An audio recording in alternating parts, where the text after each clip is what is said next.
Sa pagpapatuloy ng ating Norsagaray Adventure, marami ang naghahanap sa ating camper van na si Linog. Maulang umaga. Nandito ulit ako sa Norsagaray, Bulacan at bumubuhos ang ulan. Ayan, Bit-Bit Bridge ulit tayo. At dala naman natin itong si Linog dahil may pupuntahan nga tayo. Mataas pa ang tubig. Babaw pa rin kahit na naulan. Ito po at kasama ko si Linog ngayong araw. Hindi ko muna kasi ito ginagamit dito sa Norsagaray, Bulacan dahil may mga lugar akong pinapasok na hindi kasya ang van at mas madali kasing gamitin ang motor kapag masisikip na ang kalsada. Dito na kami sa dulo. Ang dami nyo? Oo. Ang gaganda nyo naman. Magkakapatid kayo, Nat? Opo. Bumalik nga ako dito kinabukasan pagkatapos ko mag-adventure sa Always Bit-Bit River at sa Santo Cristo Cave. At ngayong araw, pupuntahan naman natin ang mga katutubong dumagat na nagdudulang ng ginto. Ay, napakaliit naman. Yan, kahit na. La, hindi na makita sa camera. Galing! Nako, kumakain ng bagay, kapag Ay, talaga po? Ay, ito. Ang galing. Hindi nakukuha pala talaga ng Ngayong umaga lang ginamit ko din mga Wala pa isang grama, di ba? wala pa. Kaya, samahan niyo ako sa aking adventure. This is Kuya Odeng, reminding you, ang mundo ay malawak. Kaya tara, galugarin natin.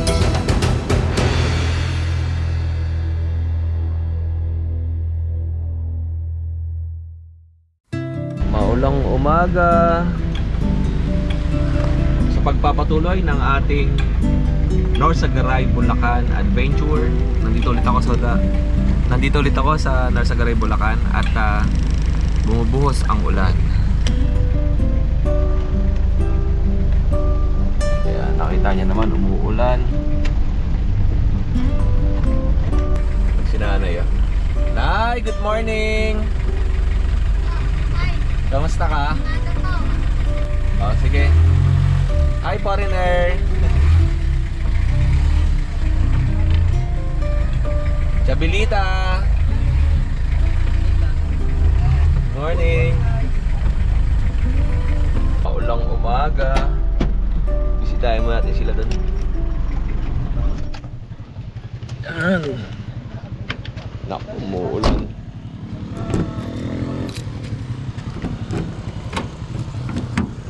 Dito muna tayo. Oh, ang ganda ng umaga, umuulan.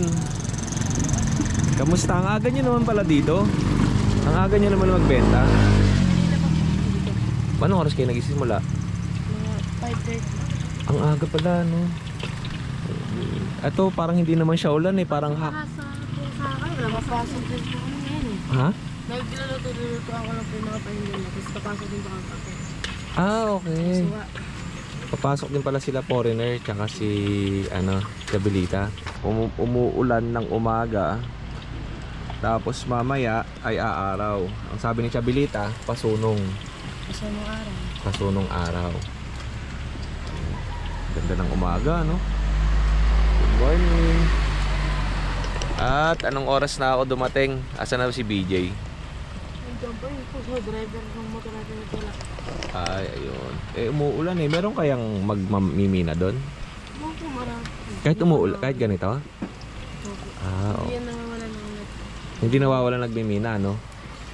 Oh, bago naman yung gagawin nating adventure, magmimina tayo. Kung ano-ano na lang ang pinupuntahan natin. Tapos sa susunod naman, pupuntahan natin yung kuweba na alam ko wala pa masyadong nagpe-picture nun. Pupuntahan din natin. Eh si BJ yung magiging tour guide natin, no? Ay, BJ! Sabi mo 9. Kanina pa po. Ah, kanina ka ba dito? Eh si BJ, oh, siya yung magtutour guide sa atin. Meron ba magmimina doon ngayon?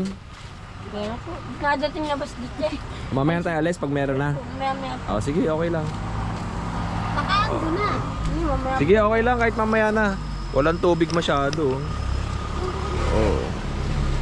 Mababaw ang tubig ng dam. Oh, ito pa isang foreigner, oh. Good morning, Mira. Ikaw anong name mo? Nicole?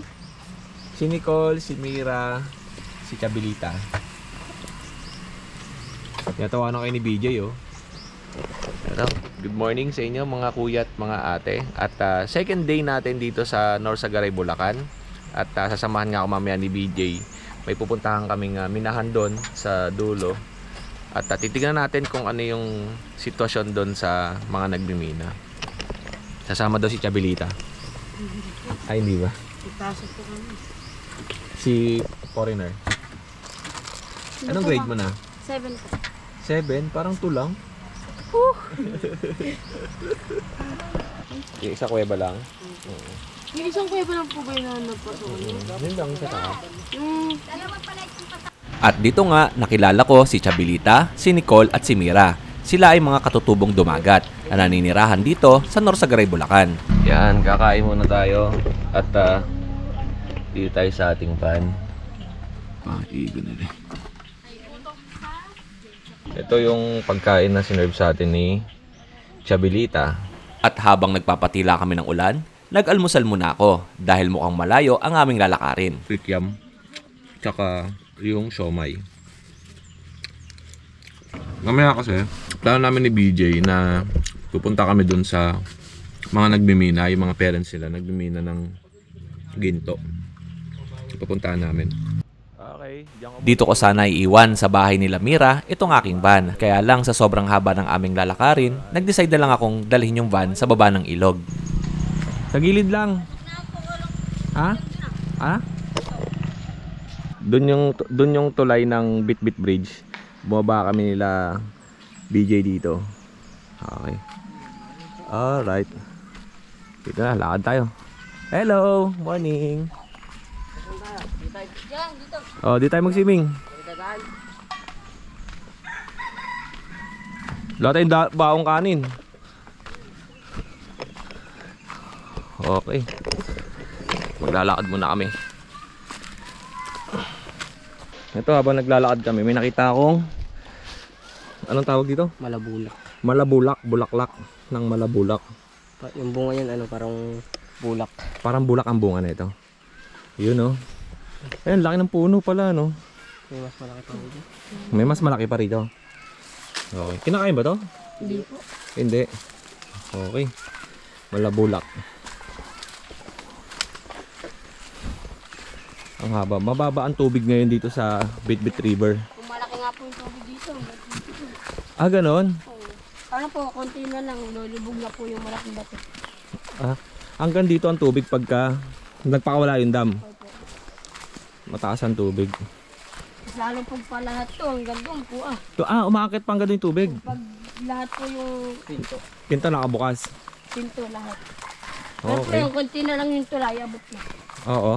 Abot na po yung tulay na. Pag Ah, ganun. So, bali yung mga nakatira dito, nagsisilika sila. Eh, kayo naman, doon pa rin kayo. Yan na. Nakababa na kami doon sa level 1. Ayan, dyan dumadaan yung mga motor. Kasi ito. Doon na umahon nga po rito mga enduro. Oh, mga enduro. Nagta-trail sila. Saan ang lusot? Doon po sa ipo. Ah, sa Ipo Dam. Sa susunod, sino kasama ko pupuntang Ipo? Pwede ba kayo doon? Makakapasok tayo? Kaso, hindi po. Kailangan nyo makakapasok ako. Doon po, yung tita ko po. Ay, maganda pala dito. Ganda po dyan. Mas malalim po po yun. Hindi pa ako, set pala, di na natin matay lang bato yun. May namamaril lang isda dito. Oo. Eto, Wala lang. dito, ganda. Puro paninisid lang mo dyan, sa alambat. Ah, okay. Lambat lang tsaka paninisid ang meron. Dito rin pala sa pupuntahan natin. Libingan din ng dumagat. Ay, pakilala ko nga pala muna sa inyo si BJ. Yung ating tour guide tsaka si Christian. Magkapatid kayo, di ba? Oo. Dalawa yung kasama natin. At dito, bihira ang mga nagpupunta ng Bitbit River na pumapasok dito. Oh, may nagka-camping pala rito. Ay, dito, Ganda ganda. nga po rito. Kailan? Kabuko. Mga dito lang. Oh, ito. Ito spot na to. Oo. Bonsai, oh. Pwedeng bonsai yan, oh. Ganda po yan. Ha? Oo. Malalim po ito eh. Ah, ganun. Wala namang crocodile dyan. Wala po. Ayos, Mas ah. malawak po yung ilog yung pupuntahan po natin. Ganda, ano? Yung malawak na ilog. Nakakatawa naman, oh. Yung tapat pa po doon. Oo. Tayo pumunta. Ah, doon pa tayo sa kabila. Lapit na po tayo.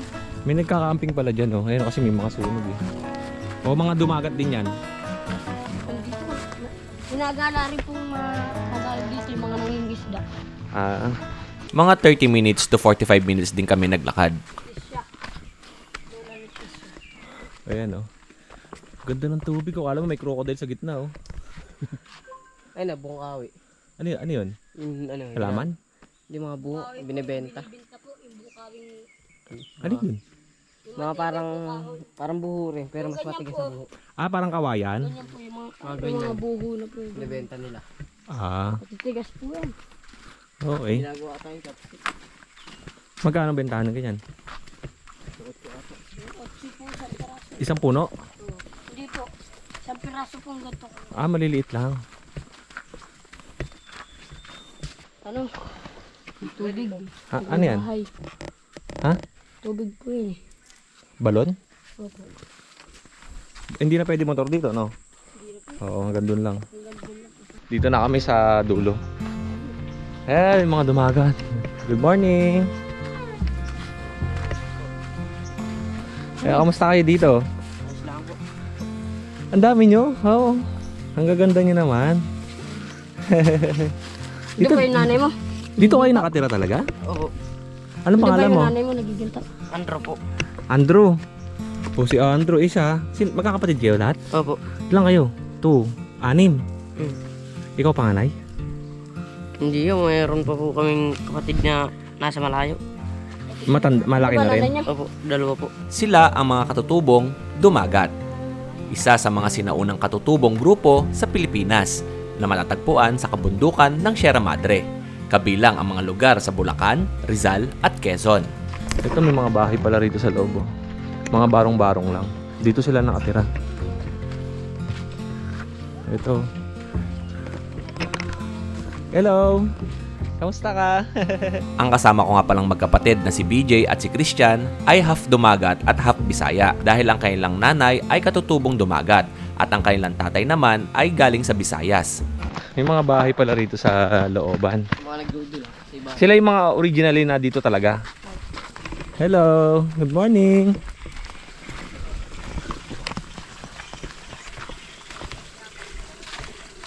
Paano yan pagka malakas ang ulan? Ganyan lang sila. Opo, Aray ko. Hello! Good morning! Yung mga pinakita ko nga palang mga barong-barong ng mga dumagat ay ang tinatawag nilang pondo. Doon sila naninirahan pansamantala habang nangunguha ng ginto sa ilog. Kaya magandang umaga. Papasyal lang ako sa lugar nyo. Okay. Heto na. Yung pinakadulo sa pupuntahan namin. Kamusta po? Marami na po kayo nakuha. Wala pa. Oh, heto. Okay. Magandang umaga po. Ayan, oh. Kamusta po? Nakadami na kayo? Wala pa. Ay, kami, basta yung mga nagtatrabaho, ganyan na ang punduhan namin. Pero, Sa ibang lugar? talagang Opo. bahay namin sa taas. Sa taas? Opo. Nag-ano lang kami dito dahil nga sa hanap buhay namin. Ay, oo nga, no? Oo. Nakakuha siya. Pwede ko ba makita yan dito sa video ko? Ali. Tingnan natin. Uy, ang laki. Ako mo, angat mo. Yan. Ah, ito pala. Oh, yun ang ginto, oh. Ah, ang galing naman. At sabi nga nila sa akin, ito na daw yung pinakamalaking ginto na nakuha nila dito sa ilog. Galing. Yan pala ang... Ito yung hanap buhay ng mga tao dito sa ilog. Kumuha sila ng ginto. Kumbaga, saan ang pinakamaraming ginto? Doon, Christian. Tapos dito mga ano na lang, tira-tira. Marami pang mga nagdudulang ng ginto doon pa sa unahan. Yan, sa unahan marami pa doon yung iba. Tapos yung side naman na yun sa kabila, doon na yung Ipo Dam. Tapos tanaw yung Ipo Dam doon sa view deck na dinaanan natin kanina. Laki oh, kasi laki ng ano. Malaki na. Ayun oh. Mas malaki yung kanina. Malaki. Ay, yung kanina mas malaki nakuha niyo po. Galing.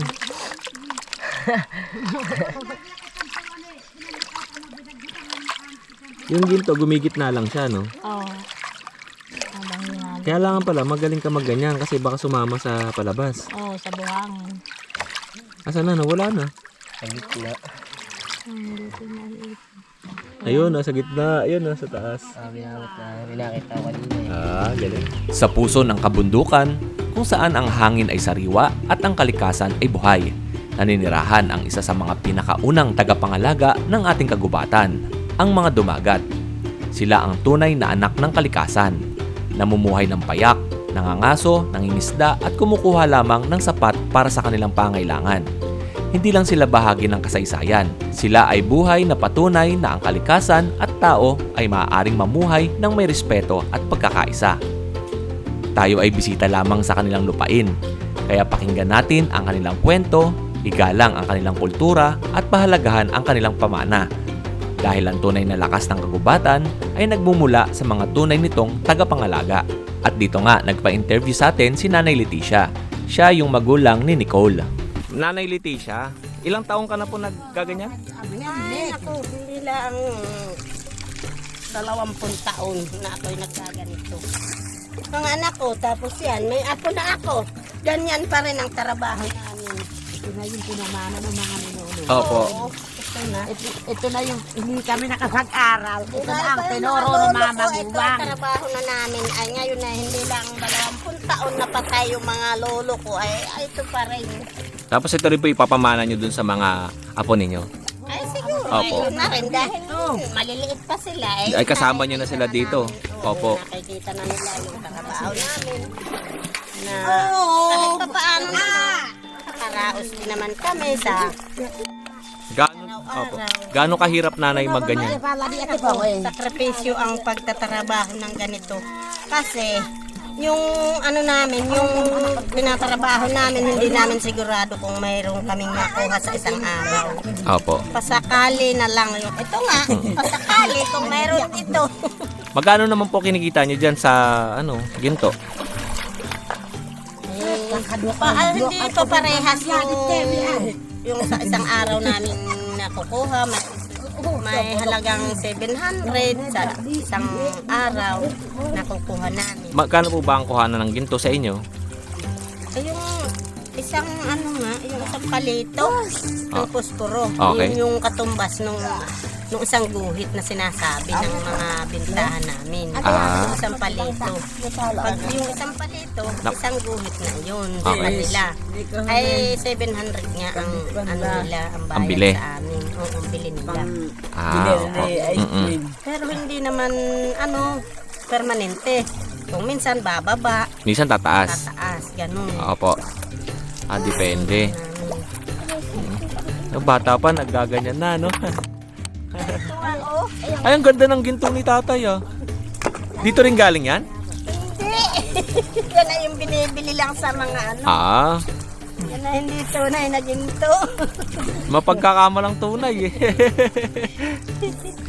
Mag-asawa niyo po? Opo. Anong pangalan naman po ni tatay? Roberto. Roberto Torres. Isang pamilya po kayo dito lahat? Mga ano rin namin sila. Mga kasamahan? Bale, balae ko. Opo. Asawa nung anak ko, yung kapatid din niya. Ayun naman, pamangkin nung asawa ko, lalaki. Ay, may goggles. Pamangkin niya sa pinsan. Opo. Anong oras po kayo nagsisimula dito? Ay, kung minsan nga, mga alas 6 lang, nandito na kami sa Ng umaga? Sa umaga. Hanggang anong oras? Hanggang alas 5. Nandito pa kahapon nga, alas 5, nandito pa kami. Nakalubog. Diba, Nanay Leticia, di ba may mga buwan na pwede kayong dito? Anong mga buwan? Anong buwan ba ngayon kaya? Pebrero ngayon, Pebrero. Oo, ganun. Mga ano. Hanggang April, nandito pa kami. Abril. Tapos pag mga tag-ulan na, wala na, no? Oo, wala na. At malaki na itong Yun, tubig. ang maganda- Kaya Opo. na kami sa bahay. Ang maganda ng pag tag-ulan, natatangay na naman ulit yung mga ginto papunta Oo, dito. dito uli. Kaya na naman namin uli. Pero nakakuha na ba kayo ng malaking ginto? O puro maliliit lang? Wala pa, yung katulad lang Yung kanina? Yun lang pinakang malaki na nakukuha namin dito. Ah, ganun? Hindi siya yung mga malalaki na? Ay, ako, yung iba nga parang ano lang sila. Yung ipa. Ah, ganun. Ang hirap din pala magganyan, Talagang no? sa ano lang, tiyaga. Opo. Tiyaga na lang yung ginagawa namin sa hanap buhay na ito. Kung minsan naman, hindi na kami nakakapaginto, yung buho naman. Opo, yun. Yung Opo. buho naman kami. Mm-mm. Kaso ngayon ay naano namin, dahil maliit na yung tubig. Maganda na manguha. Oo. Opo. Medyo magpahinga naman kami sa buho. Opo. Bali yan, tapos na kayo doon, no? Sa mga ganun. Ayun, hindi na namin yun hinuhukay. Dito na naman ulit. Mayroon pa namang makukuha kahit pa paano. Ito na po ba ang pwesto nyo o pumupunta pa kayo doon sa malalayo? Oo, walang permanente Ah, kami. kahit saan, pwede. Kahit saan kami. Kung wala na kaming nakukuha dito, lilipat na naman kami dyan. Opo. Kung wala naman dyan, lilipat kami doon. Sa kabila naman. Oo. Ah, kahit saan pwede. Diyan sila nang galing. Ayun, lumipat. Walang nakuha doon. Opo. Na pagkuha ng mga ginto. So, napakahirap. Napakahirap na maghapon ka magbababad dito para makakuha ng ginto. Sabi nga ni Nanay Leticia ay hindi ganun, tsambahan. Kumbaga makakuha sila ng malaki.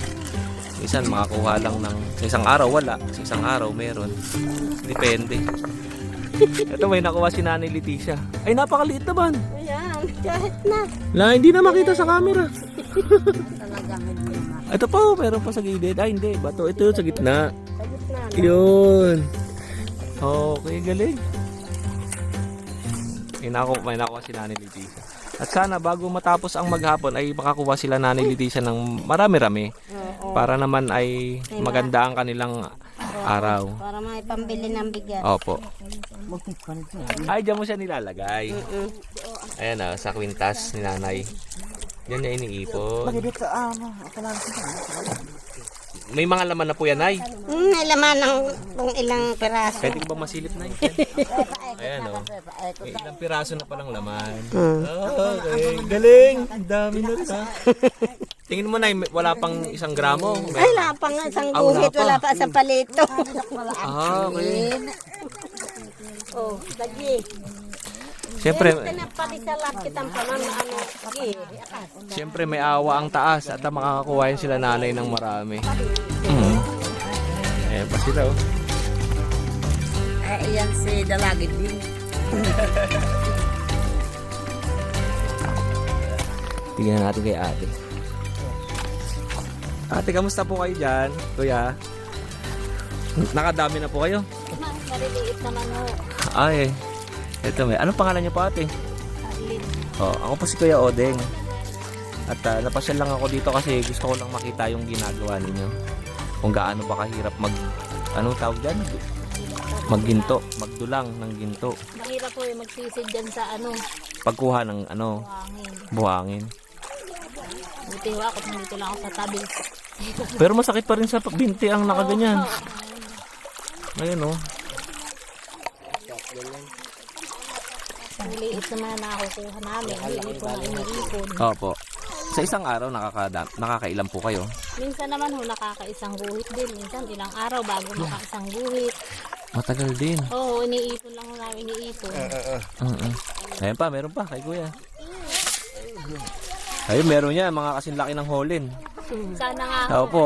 Pinapangarap ko nga makakuha ng ganun eh. Pero dati po may nakuha na kayo. Kunwari, mga ganito kalaki. Wala pa ho ako nakakuha ng ganun. Ah, wala pa.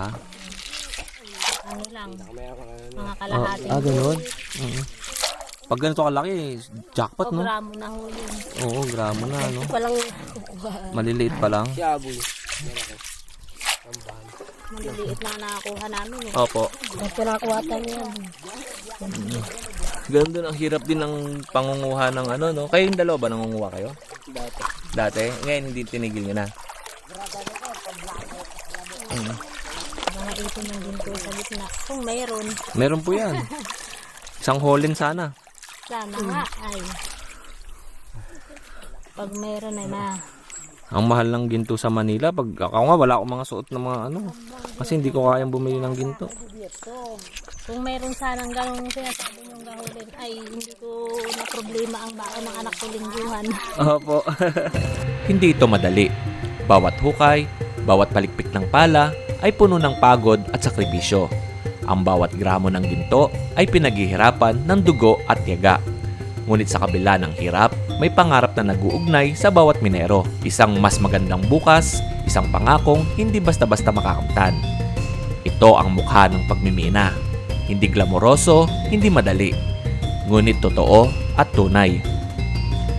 Pagkatapos namin sa mga katutubong dumagat na nangunguha ng ginto sa ilog, sinamahan naman ako ni BJ at ni Christian para makita yung libingan ng mga katutubong dumagat.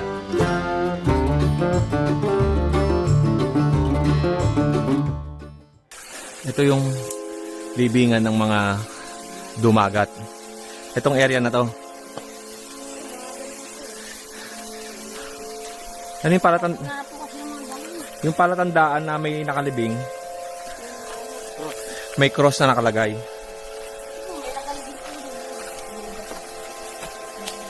Sino binutas? Ah, ito may nakalibing dito. Sino binutas? Aswang? Binutas talaga? Sino? Binutas din. May, totoo ba may aswang? Totoo yan. Ganon? Tutaan natin. Hindi. Ah, ito may nakalibing dito. Eh, may mga cross. Ibig sabihin, may mga nakalibing pala dito. Yan po yung libing. Mama ko dati ilaswang. Ganon? Nabol nga po. Sa tumakbo? Sa baboy na aswang. Oh, nag-an yung baboy, na? At bigla nga akong merong na side image dito sa kabilang side na isang babae na mahabang buhok na nakakulay puti. Ah, ganon. Babae, mahaba buhok eh. Wala. Ha? Puntahan natin, baka ano. Hindi po. Mga kumukuha po yung sides. At biglang nagyaya si BJ na bumaba na kami dahil sabi nga niya dito nga daw naninirahan yung aswang na hinabo nila dati. Hindi naman tayo ano yun eh. Interview lang natin. Tao po. Ito tao na nakalibing dito. Ito tao nakalibing dito. Gusto nila tahimik. Nakakakita ang aswang ay parang. Oh, ito. Kabiblis mo pa dito. Bakit? Huwag ka matatakot sa aswang kasi sa umaga tao naman yung mga yan. Tsaka hindi naman lahat yung salbahe. Hindi lahat ng aswang salbahe. Mababait yung iba dyan.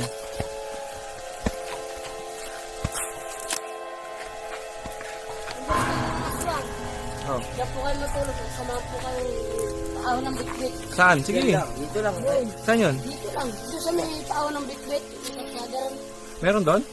May paparamdam doon. Talaga? O sige. Nakaraan na. Doon po kayo pinaramdaman. Talaga? Sumatakay. Interviewin natin. Sige. Grabe. Dito. Ang mga bata pa eh.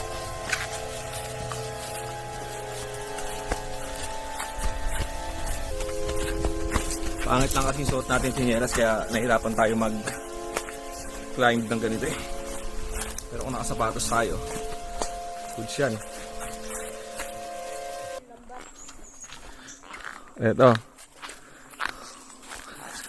Ito yung isa pang side. Ganda din oh. Oh. Diba? Oh, yes oh. Malalim po yun. Ah, malalim to. Ah! Ayos oh. Susunod na. Napakatahimik oh. Walang katao-tao. Hindi po kaya sa baba. Ay.